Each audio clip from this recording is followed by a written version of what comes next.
Okay, fecal feculence makes sense. Devour. Well, we know that. So I was like, oh yeah, okay, eat shit, Mr. Drummond. And I he was came like, up with that on the love spot. Loved it. Grab your popcorn, pour your drink of choice, and hit play. This is Pop, Pour, Play, where we dive into shows you don't want to miss. I'm Kevin. I'm Nichelle. And welcome to our podcast. Good day, colleagues, and welcome to another enlightening session of Lumon Industries. Just kidding. Welcome to another episode of Pop, Pour, Play. I'm Nichelle, and we're here to question everything, especially if we actually left work at work. And I'm Kevin. This week we're talking about Severance Season 2, Episode 9, an episode packed with quitting, betrayals, secret train rides, and Mark trying and failing to lie his way through a conversation. So spoiler warning, we are laying it all out. So be honest with yourself. Can you handle it? You can't handle the truth. I don't even know where to begin with this one. Because, I know you normally ask me what's in my cup or vice versa. And I'm just going to, give it to you because I had to pour a stiff one. So I am drinking Glenlivet Neat. That's how much you know. This episode, I don't know, Kevin. I needed to unwind a little myself, and I poured myself a very heavy pour of, the classic gin and tonic. I was so happy with this episode because last episode was like, okay, Miss Cobell, whatever. Yep. But this you episode, said we needed to get to it. We needed some action. Did you get what you wanted? They kicked it into high gear. Yeah, I didn't get all the answers yet, but so much has developed in this episode that man, I don't know that we're gonna be able to fit this into a short video, So. Yes, I know. Okay, I did in the last episode give up hope on Milchek and waking up. So I was standing up and proud when he finally took that moment. He shut Mr. Drummond right up. It was when he was having him apologize, I was thinking the break room. And yes. Milchek his face turned and he said, you know what? I'm going to use the biggest words I can think of. Devour Feculence. You may have known it. I had to Google it just to make sure. I was thoroughly impressed and so proud of him too. Likewise. So I didn't have to look it up right away because I felt, and it's almost like when I'm listening to music in other languages, sometimes I don't understand it, but I feel it and I think I can understand. And that's how I felt about this. I said, okay, fecal feculence makes sense. Devour. Well, we know that. So I was like, oh yeah, okay, eat shit, Mr. Drummond. And I was came up with that on the love spot. Loved it. So good. And you can even see in Mr. Drummond's face that he was like, oh, he was wrong. He knew it. But he didn't know what it meant. I don't think he knew what it meant. He literally had to look, and that's why he was like, that means. It means eat shit. Oh my gosh. Okay. Checkmate. Oh, there's so many just emotional arcs in Milchek this episode. When it opened with him dismissing Miss Wong and she thought she was going to finish out the season there. I think when he was in that room, remember we were talking about how he was self-disciplining with the paper clips and in the mirror trying to, make himself smaller or his vocabulary. And I feel in that, maybe between that and the last other time we saw him was when he was sending Gemma back down to the testing room. I feel like he was like, listen, I'm doing all this. I'm running and catching their mistakes. I've gone out. I brought the team back. I am not going to deal with this little girl. And and her trying to get smart with me. I will dismiss you. You are released. You have graduated. He was 100% getting rid of her. She was Yes. not ready to go whatsoever. She thought she had some more time, but Yes. And on top of that, he knew she loved that game and was like, The handbook requires that you mark this betterment with a material sacrifice. it was twisted. It was twisted. You could tell. yeah. I was a little proud that he was just kind of taking the reins because it seemed like he was being a punching bag. And even in this episode, and I think that's what led him to just confront Mr. Drummond ultimately. It felt like he had Miss Wong at one point, right, who was being defiant. Like, what was it? Episode 5, I think. Talking about, isn't this your first performance review or something, as right? a chief or whatever. Right. And then you had in this particular episode, Helly, who was upset, looking for Mark and being disrespectful. And she was like, her too. Yes. She left his door open, or she closed his door. He said, leave it open. And he also called her insubordinate. Mm-hmm. Even though she's the CEO's daughter or whatever. Right. But that's her outie. Yes. Mm-hmm. Right. And then Dylan, when Dylan quit and gave his little card key back, he put his hand out and he just dropped it on the on the desk. So I feel like all of that, he just, pressure cooked him. And then this man telling you apologize over and over and use a smaller word. Like, yeah. Yeah. I don't blame him. I think he did it very, I don't want to say professionally, but he was just very, composed. I wish I had that composure if I was like heated like that in the moment. Oh, man. I don't think I would be able to, formulate a proper sentence the way he did. Exactly. First, I guess I'll kind of go to the beginning where we get to see Helly in her home with her father, and we know that they live together.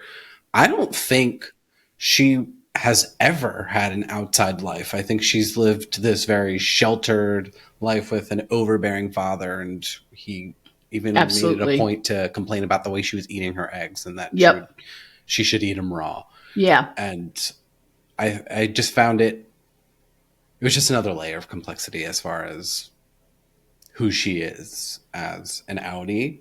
Mm-hmm. And she really just doesn't have the autonomy that I thought she had earlier on.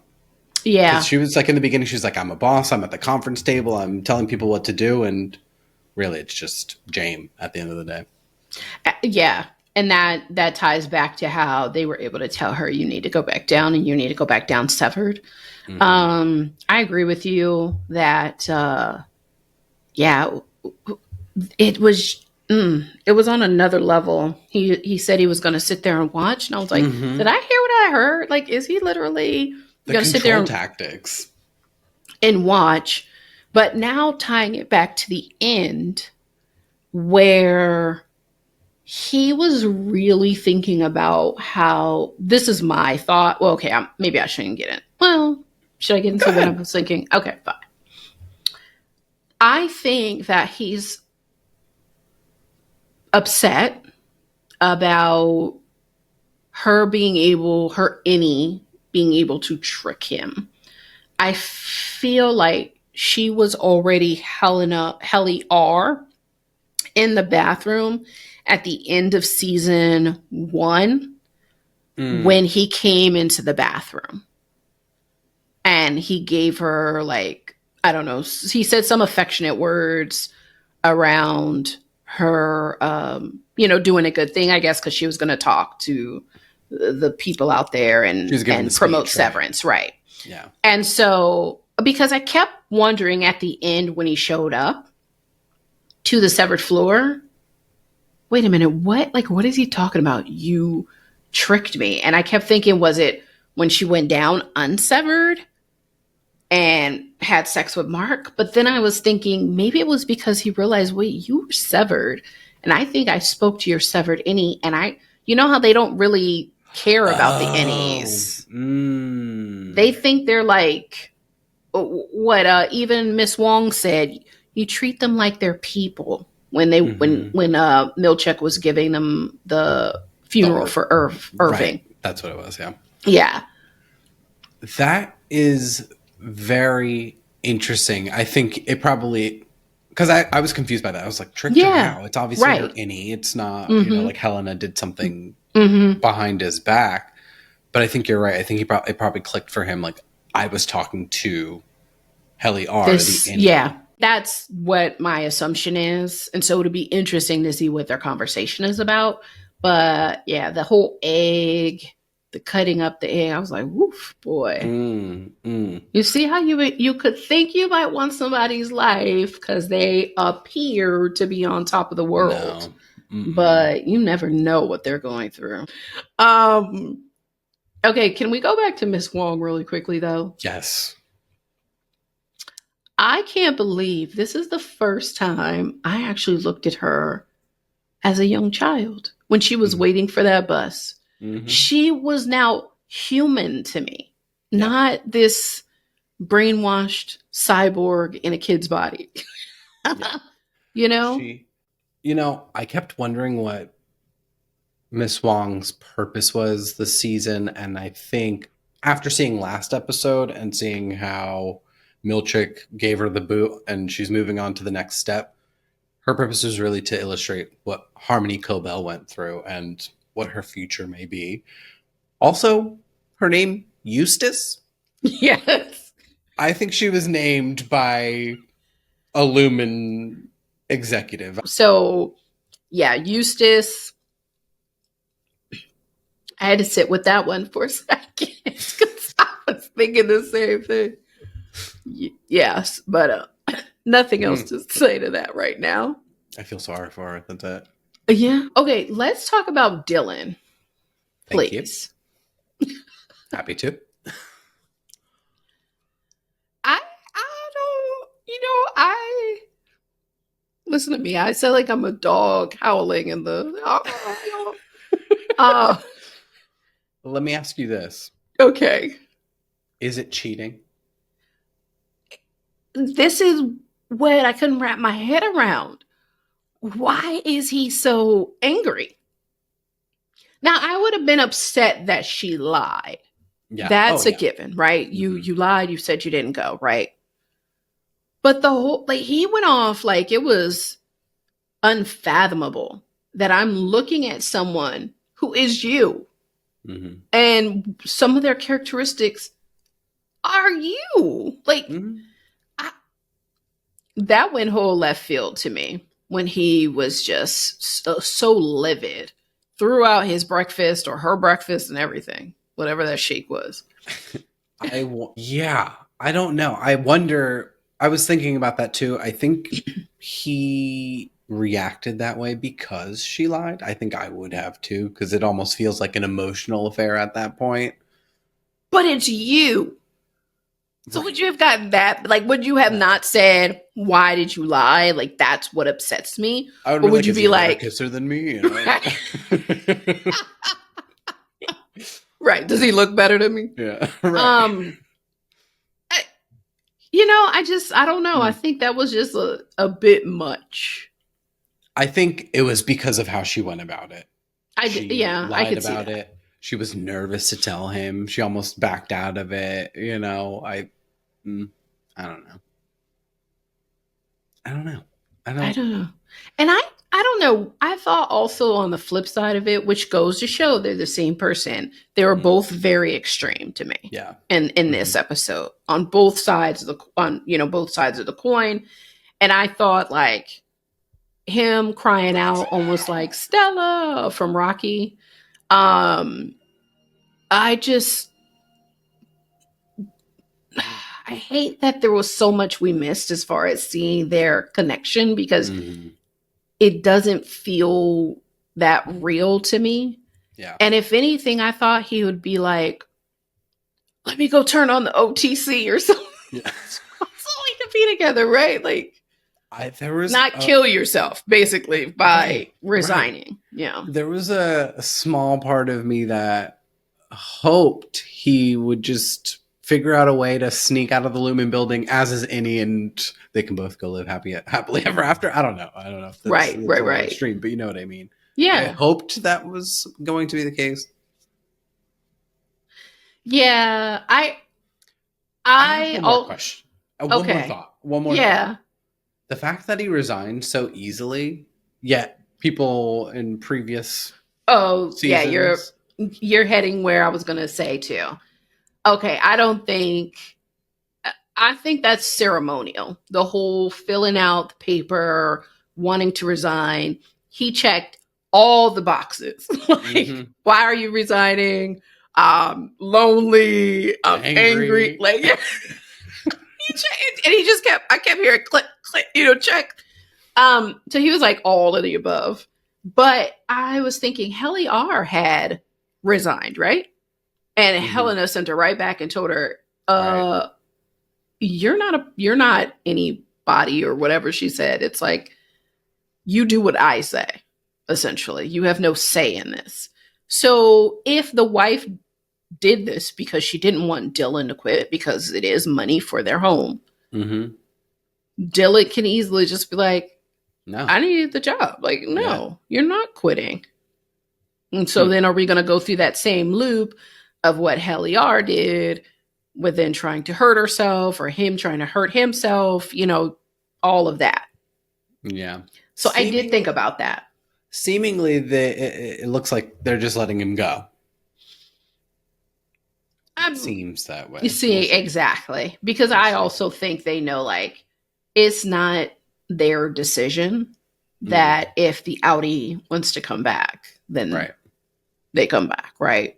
Essentially, like, at the end, when Mark was going to walk out of the cabin and Devin said, don't go out because you're just going to come back in, because your Audi is then going to be like, no, I want to go. I want you back in, So that kind of loop. I guess this is true to form sometimes. Love just really rocks our world. Irving left him this note, but all that went out the door. He said he wasn't going to fail Irving. He said he wasn't going to let him down again. And all that just went out the window.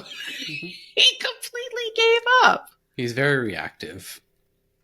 Yeah. The one thing he got right down there, I guess, was him being a bit of an asshole when he was getting into it with Helly. And if we're so different from our Audis, and how come we couldn't tell when you were gone? Irving could. Mark couldn't.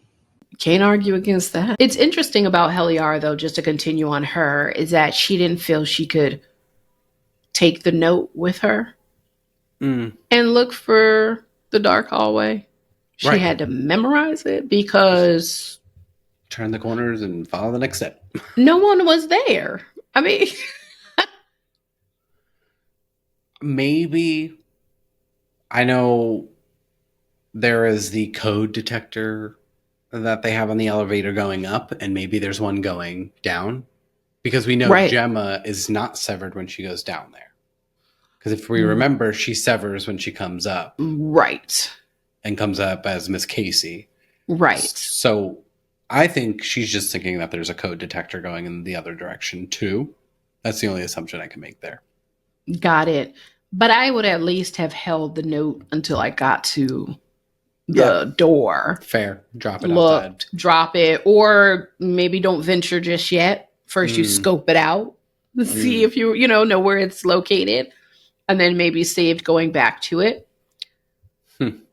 I don't know, but that was interesting. And now she's there by herself, about to have toe-to-toe with the father. She was the last face she was ever expecting to see.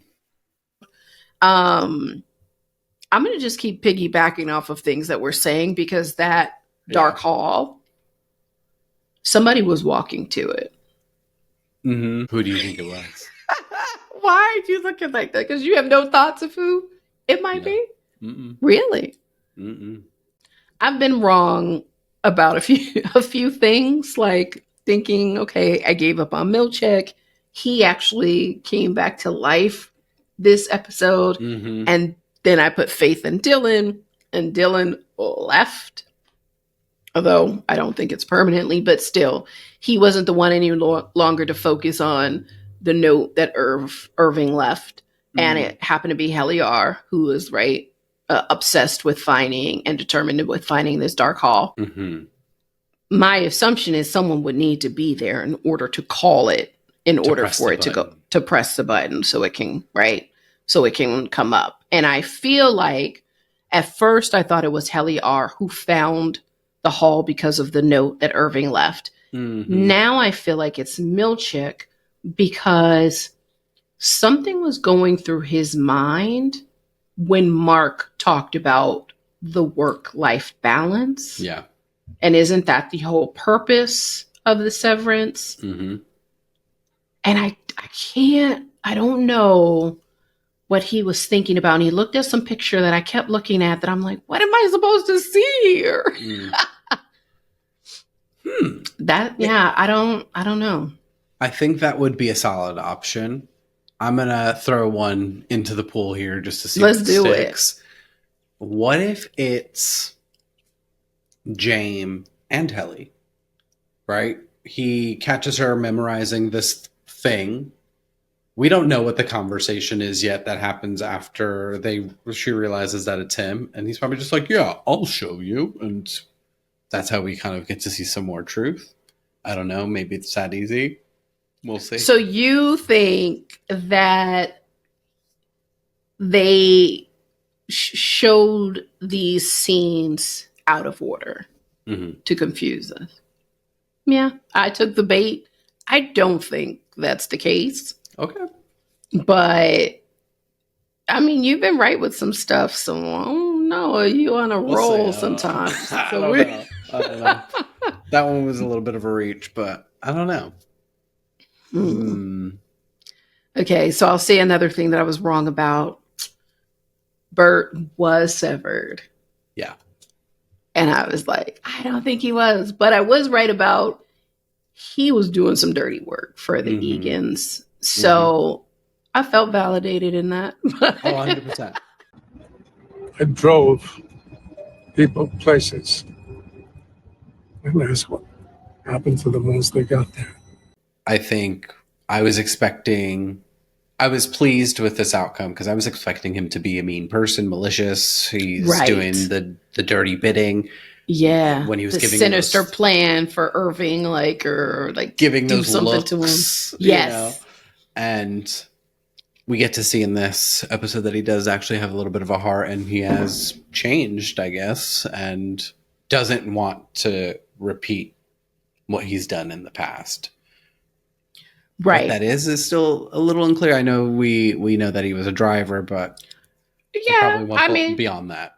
I've seen some shows where you think that he maybe did more than what he said when he was like, I never killed anyone. For him to be like, oh, I've done so many bad things, there has to be more. Something like else. Transported bodies. I don't know. Right. So maybe you didn't technically kill him. Mm-hmm. But you know what's up. Ultimately got rid of them, and you know what's up. But I don't know if you caught what he read, where he said he was talking about Lumon and what they are doing, and that they may be linked to, deaths and disappearances. Yes. I just think that was them validating that Gemma's death was obviously faked, and that they do that for many. I think there's more Gemmas. Absolutely. I still feel like they are using the fertility center to find these women. Man, I don't want to get ahead of myself, but okay, yes. That's what I will say. I did hear that, but I also heard, I thought you were going to point out when he said, we don't use those words. That's a specific language.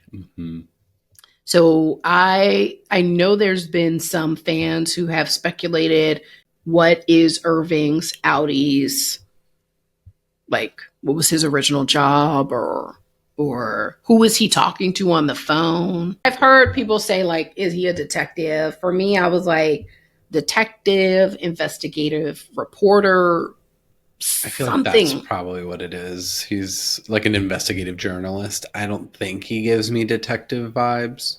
I know he's has the military background. I think we saw that in season 1, where we see like the flag or whatever. Yeah, but then I also thought, was that him or was that a family member? I don't remember seeing a picture where it was actually him in military uniform or anything. Fair. So, and the fact that he didn't seem ready when he saw Burt, and Burt was like, "Take a ride with me," and he was more like, I'm sorry." I saw fear there, and so that wasn't someone to me who felt like they knew to watch their back, that anything could happen at any time, and they're ready. So, I have thoughts there. I'm going to save them okay. to the end. Oh, okay. It's part of your prediction. All right, let's go. Okay, let's see who else we need to cover, because I think I am anxious to get into these predictions. We didn't really talk about Cobell and That's true. Devin, and really the juiciest part of the episode. The three of them. We know that Devin and Mark drove to the middle of nowhere to meet with Cobell. Yep. I still don't know if they're in any sort of clear mind just driving into the wilderness to meet her. That's just me. We're allies now. There's no need to. Oh, we're allies now. We're not neighbors anymore? Sorry, I guess I'm confused. I still don't trust her. I still do not trust her. I kept looking at her face and trying to read what I can't get my head around her doing something without any personal gain. I do think it's selfish reasons that she's doing this. I hope that it'll benefit Mark and Gemma in some way. Right. But I don't think that's why Cobell is doing it. I think she's probably doing it to stick it to the man, because they stole her idea. Yeah, but then her idea won't... If whatever they're doing is a true sign that this surgical procedure actually works, then it's also to the detriment of really testing out what she created. What if she's trying to stick it to the man? The other thing, I just thought about this. When you talk about Cold Harbor, she was like, if it's completed... She's already dead. Jesus. I'm like, oh, see, okay. Are you talking figuratively or literally? We'll see about it at the end. Okay. All right. See, we just need to get there to the end, because I will. The last thing, though, I do want to say, do you have any idea what it meant by Miss Marcia White on the 9th floor, or the code to get into the birthing cabin retreat center? I have no idea. I was like, what is happening right now? Is Miss Marcia White a woman behind the gate that she needs to go see? But I think it became clear that it was code. But I don't know what the reference is whatsoever. Yeah. I thought she was calling Devin. Like, she said this is one of Egan's, not Egan's, I'm sorry, one of James. And I thought she was calling her, this is Marcia White from the 9th floor.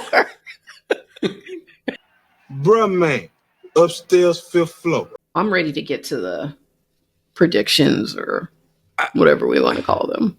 I'm going to go towards Burt. And at the end, when he was shipping off Irv, first off, it's completely strange that Irv just got on this train and smiling, looking out the window.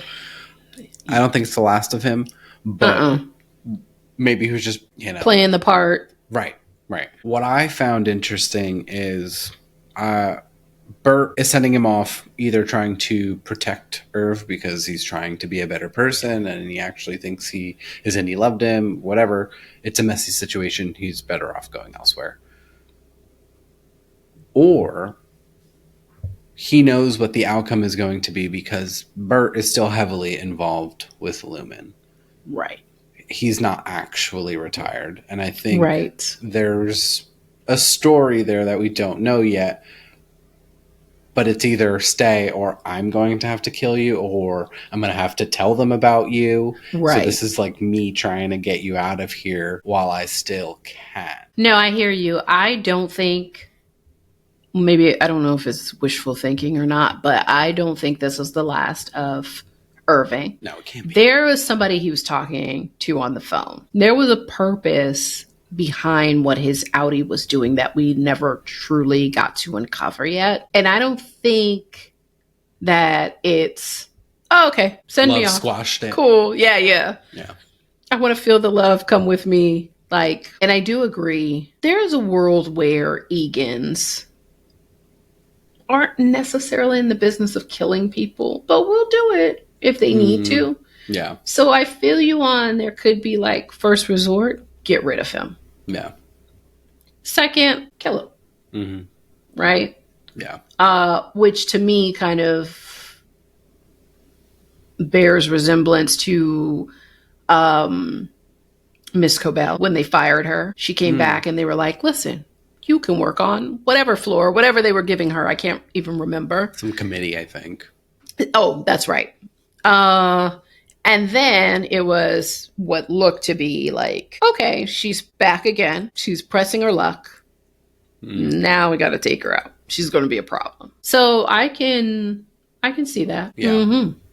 What do you got? I think Milchick, after Mark's conversation with him, is, I don't know. I feel like he might be turning the tide a bit and just saying, yeah, this wasn't what it was set out to be or what we were told. This was all about them working. He knows they have his wife on the testing floor. Yeah. You know, I don't know. I'm feeling like there's a glimmer of hope he could be on the right, end up on the right side of things. I hope for that, honestly. I think that would be one of the best turnarounds for a character in the show. I wonder if the work that they're doing with Gemma is, can they erase the original being? Can they erase Gemma from her brain and replace it with these various innies that do these different functions and just do their bidding? Can't complain. That's just all they know. They don't have any outside experience to influence how they feel about certain things. They might have feelings of like, I don't like this, but they don't have the life experience to refer to. They're just like a blank slate. Right. Maybe I'm reaching. I don't know. I feel like that's the only thing that makes sense. I don't think she's going to be physically dead. Okay. Because what's the purpose? Right. I will tell you my wild out. Possibly Lander's thought, but I'm going to go with it. Lay it on me. So, I feel like, similar to you, I don't think, and I'm hoping, she will not be literally dead. Mm-hmm. And more figuratively, right? So, same there. So I thought, when they went to the birthing cabins, and she said, this is one of James, how many times have they brought women there? And when the women go in, are they getting severed and then he's impregnating them? Or do they come impregnated because they were recruited at the fertility place? They come there pregnant, have a child, leave. But then if they were pregnant, does their outie think they lost the child? Like, I don't know how that's kind of cleaned up. But I feel like either he's getting women pregnant there, but they do call it the birthing cabins. So maybe they're having children. They take the children, give them to other parents that are willing to raise them in this cult. And that's how they get the Miss Wongs. Like, right, Eustace Wong. Right. So, and gave her the name Eustace. So that's why when you said Eustace seems like it's something they would have given her, I was like, oh, yes, Probably because I think that maybe her mom, right, is probably had her at the birthing cabin and doesn't even remember. But wait, the plot gets thicker. I also think that maybe, I don't know how these two tie together, so I'm still trying to figure that out. But maybe Cold Harbor is, remember at the factory she went to in, what was that town she went to? Salt Snack. That's right. The factory that Lumon built in Salt Snack looked like it was like water next to it. I wouldn't quite call it a harbor, maybe. Maybe that's a reach, but I was like, what if Cold Harbor is them trying to recreate Imogen, who something Miss Cobell pointed out for some random reason in the last episode, she said to Hampton, Kier and Imogen met at the ether mill. And so I was thinking, well, I don't know if it was that factory or not. Maybe it wasn't that factory, but maybe it's like Cold Harbor is trying to recreate Imogen in some way, shape, or form. That's why they have her. Finish your thought. That's why they have her go through all of these different like behavioral things, or I don't know, maybe this was how Imogen was supposed to be. I can only imagine who was with Kier, had children with him based on all this weirdness. But I don't know, I'm going to stop there. I just kind of feel like I was trying to just connect those dots. You kind of send me down a rabbit hole a little bit. Okay. I think you may be onto something. We know the Kier and Egan family, they're very big on preservation and the lineage and how do we keep it going. Cold Harbor, where they met at the factory, and yeah, I don't know. The only other thing I can think about with Cold Harbor, in the intro sequence, there is a car and it's in water and it's like ice. And we know that Gemma was in an accident. Maybe that's how it happened. I don't know that that's why they called it Cold Harbor, but we don't know that. We don't know. So they took her out of a cold harbor. And maybe at this point, that would be the conclusion. Takes her back there. But then that might, well, but I still don't think it's literal death. I think it is figurative. I really hope that's the case. One thing that I do want to touch on that you brought up, the one of James, obviously, they're alluding to babies that were born. Yes, I think. Yep. Yeah, because Devin was holding her stomach as if she was pregnant. So I think at the fertility, if there's a successful pregnancy, they may not be using the actual father's sample. It just may be all of. That's what That's what I'm thinking. I think that Milchick is the one walking down to the hall. Again, my predictions have not really come to fruition yet.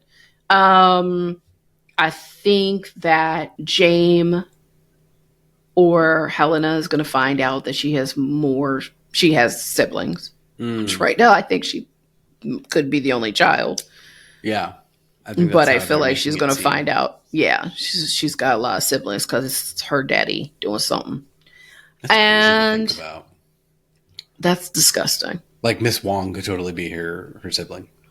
And we don't know. Yeah, I know. Okay. And then I think, I don't know, I cannot read Miss Cobell. I'm hoping next episode, that's how I'm going to end. I just want Gemma and Mark to see each other, recognize each other. Yes. That's all. Whether or not they're like reunited yet, I just need them to like know that the other is there and okay. Because she thinks he's moved on with a wife and kids, and well, he now knows for sure that she's alive, but I need that to happen, I think, or else I'm going to be pretty pissed off. I know. One more episode, and I just don't think that they're definitely going to be able to tie all the loose ends, questions that I have. I think they have to tell us what Cold Harbor really is. They have to. I think if they do that, it'll be a successful season in my book, and I'll be a happy camper.